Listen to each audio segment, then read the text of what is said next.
Okay, here we are, the gorgeous Hotel Wales on the beautiful island of Manhattan. Pa and I have been visiting here for 5 days, hitting all the highlights: Statue of Liberty, Ellis Island, Harlem, you name it, we've seen it. It's been great. Now if you flash over to this gorgeous antique pineapple lamp, I just don't know how I'm going to resist throwing that in my suitcase. It's truly a Madison Avenue work of art. Beautiful. What have you got to say about the trip, Tom? Well, I think we ought to donate that lamp to some crazy photographer we met in New York that took a fancy to it and realized what it was right away. See, I haven't seen much of Manhattan. This Hotel Wales is so beautiful. I've been sitting right here for 5 days. It's just gorgeous, especially the restaurant and the bar. You don't have to, one nice thing about the bar and the restaurant, you don't have to spend any money there. Now our photographer is going to take you into the other, he's into the gorgeous bathroom. Facilities for, big enough for facilities for 3, but hardly anything adequate for 1. There's toilet paper on the rack for a change. That's unusual. I haven't seen that since we've been here for 5 days. Would you like someone in there, Tom, to share that happy moment with you? Get in there. There you go, Betty. Say words. Well, we're on our way to New Haven today via Grand Central Station and the train. Now, this is going to be another thrill that we have not yet experienced. We've done the subways, the buses, and my aching feet will vouch for all the walking we've done. I don't know if I can stand another trip through Central Park. I feel every cobble and piece of cement they put in that park. But it's been a great trip. We've loved every minute of it. The people are great. I struck up quite a few conversations yesterday on the bus, and I guess it just proves people are people everywhere, and they're great here in Manhattan. It's been fun. $1 million. British.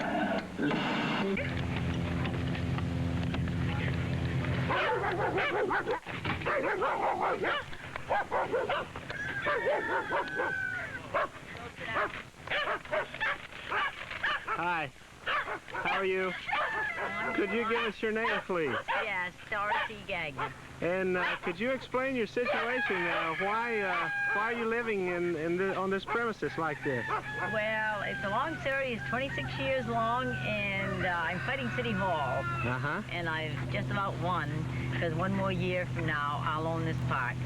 This will be from squatters' rights, but the law here is 15 years on the same road, and so I will win in 1 more year, or next April 24th. Could you show us around a little bit and yes. Introduce us to some of your pets that you have here? Yes, I have quite a few of them. I guess you might want to start with this poodle here that I haven't untied yet. And this is my old collie. And where's that? Oh, this yeah, collie's over here, and that's Lucky. Most of them are named Herman. And these are my cats. This is Dolly, and this is Snowball, and Button. They're all named. There's 18 cats left. I have lost some. What kind of chicken is that? These are rare. That's a turkin. These all rare. I have some that lay the colored eggs, and then fur instead of feathers. Yeah. And over there you saw the white Samoa and the German Shepherd over on the other side. And I have some little chicks. And you'd like to meet Mr. and Mrs. Hippie? Sure. Well, okay. I'd love to meet them. Andre, now I got to untie Andre because he does bite if he's tied. Oh, I see. I'll tie that here, just come on. Now sit down, Andre.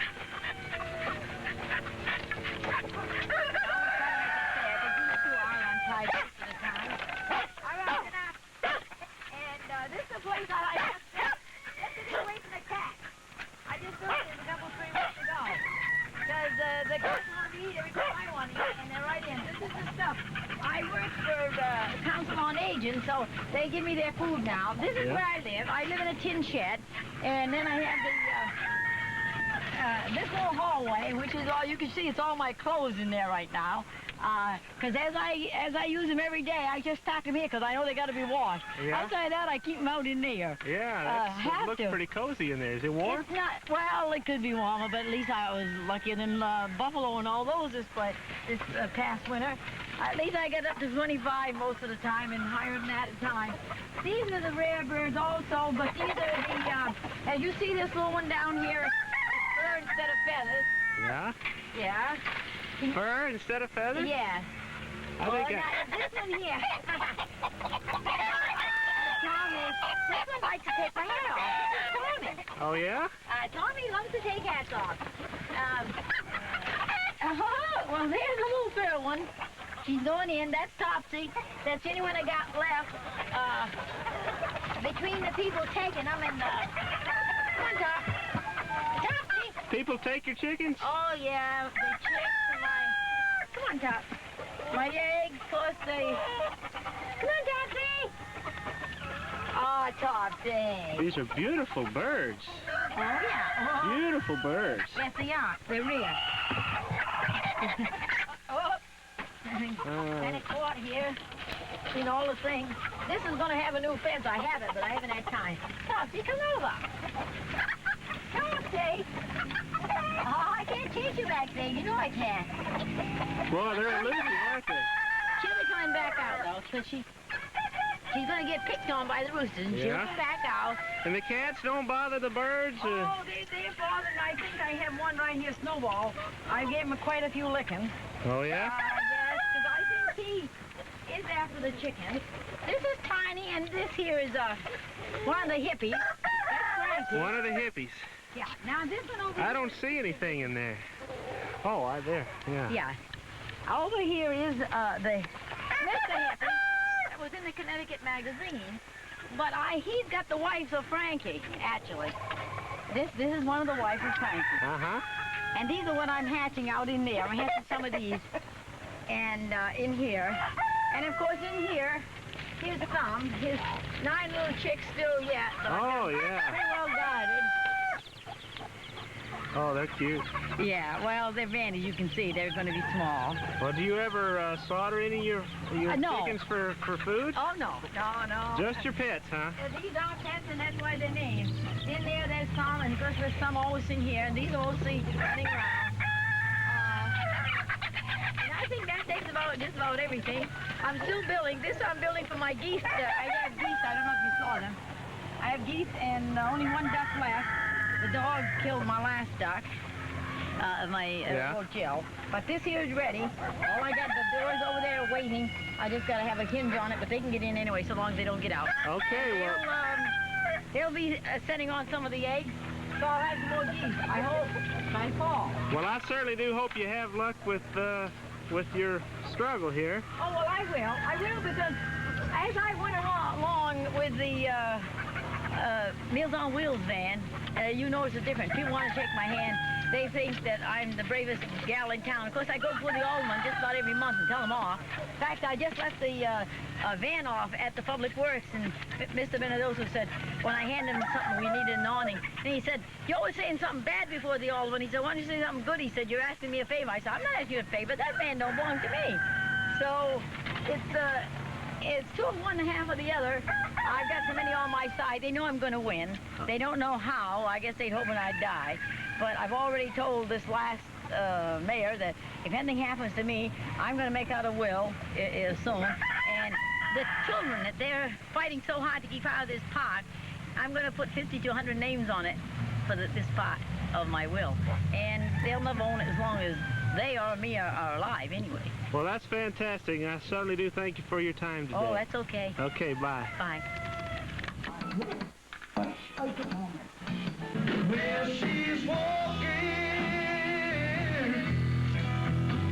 Oh, it's all right. Take anything that you want from me. Baby, I said anything. Yeah. Oh, in my own little way.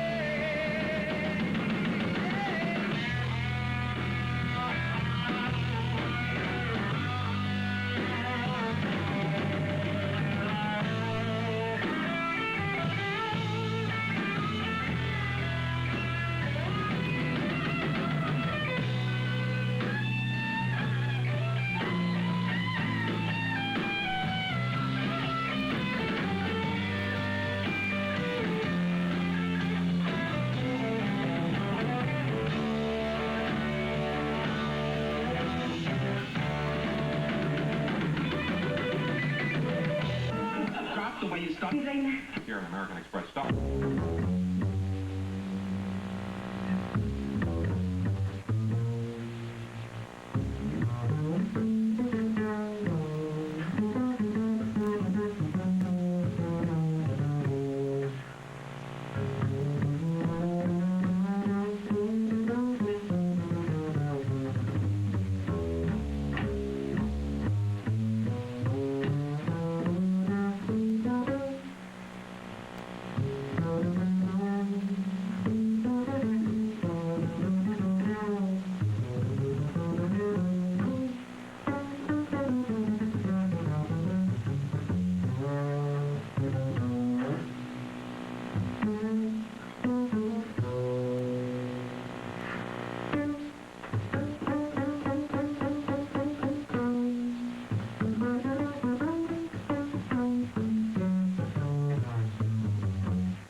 Right here.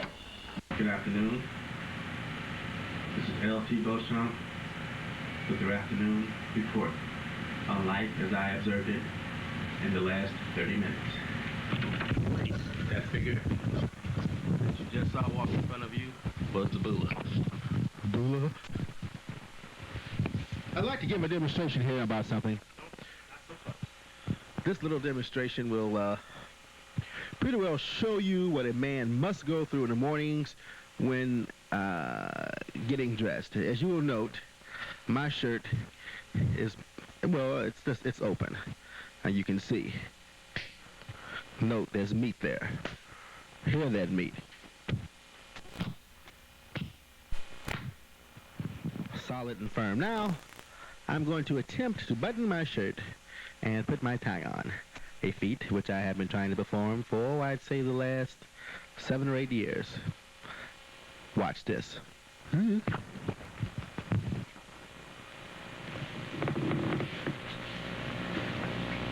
Buttoning the shirt, getting ready to go to work, as so many Americans do every morning.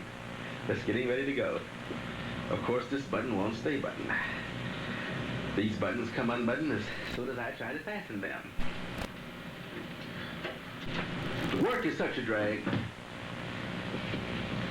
I don't know why that man insists upon doing it on a day-to-day basis. It is the most trivial means of utilizing one's energies given by God. Here we see the tie is tightly tied. I'm almost ready to go off and earn a living for my wife and 4 miserable little children who, if I had to live over again, I'd never have had. Because children are fucked. Yes.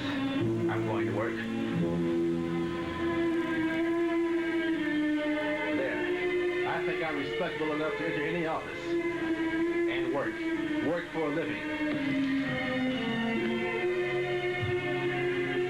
As you can see, all this has to be done. Yes. Of course, you know, there's nothing wrong with doing a little early morning swivel before going to work. I mean, you have to be straight all day, right? What do people do when they're alone? When I'm alone, I do all kinds of things. Oh, yes. You know, I think I'm a pretty good-looking guy, really. Ooh, yes. I'm alone at last. Alone! At the office, they'll never know. Oh, I just can't get the darn thing button. They'll never know at the office.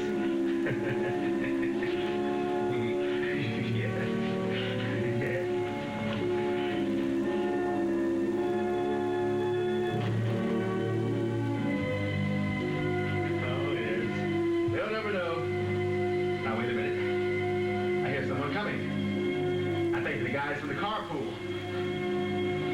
I must be an upright, token American black man. There. Now I'm ready. That little fit I threw, nobody will ever know I even threw it. Yes. Now I'm prepared to sit and look respectable. No one will ever guess. Hi, Joe. How are you? Hey, what's happening, man? Not too much. How you doing? Great. Is Tommy around? Yes, Tom's right here. Come on in. Mr. Clay is here. Yeah. We're having a regular meeting here. Great. We're glad you came. No one really knows what's going on. Could you tell me why New York is called the Big Apple? That I don't know. I really don't. No idea at all, huh? I know there's a lot of worms around here. Okay, thank you very much. I'm sorry, I don't know that. Good afternoon, how are you? Fine. Could you tell me why New York City is called the Big Apple? Because you don't like apples. Could you tell me why New York City is called the Big Apple? Any idea? No idea at all, huh? Okay, thank you very much. What does it mean when your lights turned off? It means that you're riding illegal. They do it for the fare. You know what I mean? Oh. Instead of like that. Sometimes they do it that way. Sometimes you just find, you know, women who are, you know, overly enthused. Oh, yeah? Yeah, and all of that, you know. There must be a lot of them in this town. Oh, yeah. Had one the other day that was sitting in the back, you know, and she was just like spreading herself out all over the place. Oh, really? Yeah. I would have never thought that there was that kind of fringe benefit. Oh, yeah. Not too often, though, you know. Yeah. But, you know. Well, what became of that incident? You just took it where she wanted to go out I there. talked to her, you know, I was hanging out with her, you know, during the trip. But I really wasn't interested, you know, a woman like that. Well, I want to ask you one question. Why do they call New York City the Big Apple? Why did they call it the Big Apple? Yeah. Got me. No idea? Okay. Excuse me. Could you answer a question for me? What? Why do they call New York City the Big Apple? Big apple? Give me the answer, the Big Apple. He give you the answer. He knows about that. Who knows? This is why. Not here. Why? This is why. Get a good picture there. Could you hold it out a little bit? All right. That's why. You got it, huh? You got it, Dale. I didn't know it was a big pineapple. That's why. It's Big Apple. Oh, okay. Well, I've been. Can I get a free book for that, man? Huh? I gave you a good interview. Can I get a free book? Oh, you can get a book. This month's debt. He can buy for you, man. This month's debt. I've been searching for the answer to that question all day long. Got some money? No, all I got is this. You can't find an answer with no money, probably. What I would like to know is why they call New York City the Big Apple. Because it's one of the greatest cities in the world. Well, what does that have to do with apples? That's, as far as I'm concerned, that's why it's the Big Apple. They call it the Big Apple. It's one of the greatest cities in the United States. Okay. Why do they call New York City the Big Apple? They call New York City the Big Apple because it's a nice city, you understand? Yeah. And the city is feasible. Feasible. And that makes it apple-like? That's what it make it, boy.